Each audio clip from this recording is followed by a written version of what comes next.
To sign or not to sign. By this evening, it was not clear whether President Uhuru Kenyatta would assent to the Division of Revenue Bill that indicates how revenue will be shared between the national and county governments. At the heart of the conflict is what amount should be allocated to the counties. The Senate had allocated 258 billion shillings to county governments, but members of the National Assembly say 210 billion shillings is sufficient to run counties. For him to assent to the bill is to approve the manner in which it went through National Assembly, is to approve the rulings of the Speaker on the issue, which rulings said the Senate cannot be involved and only the National Assembly can legislate. If you have a different interpretation as far as that bill is concerned, we are telling you, please, let us take the matter to the Supreme Court.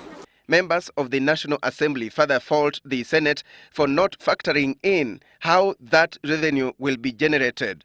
They maintain that the president cannot reject the bill because the budget statement that indicates how the government will raise revenue must be presented this Thursday, and therefore there is no time to craft a new division of revenue bill.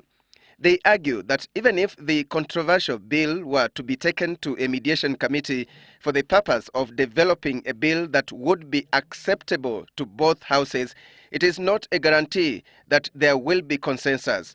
The mediation committee, according to the law, must be appointed by the speakers of both houses, with each house having an equal number of members. The fear is that both speakers will appoint members who have already taken a hardline position, so it could easily lead into another stalemate and jeopardize the budget process. Article 113 of the Constitution stipulates that should the mediation committee fail to agree or should either house reject a bill developed out of consensus, the bill shall be deemed defeated. Should the president assent to the bill in its current form, senators maintain that they would seek a Supreme Court interpretation, as this would set a precedent whereby the National Assembly would be rejecting any county-related laws passed by the Senate. We are going to do everything that is possible to restore sanity in the process of division of revenue. They say the solution is not to ignore the law, and the argument against time is an excuse. Senators believe that it is possible to reach consensus. Alex Chamwada for Citizen Live at 9.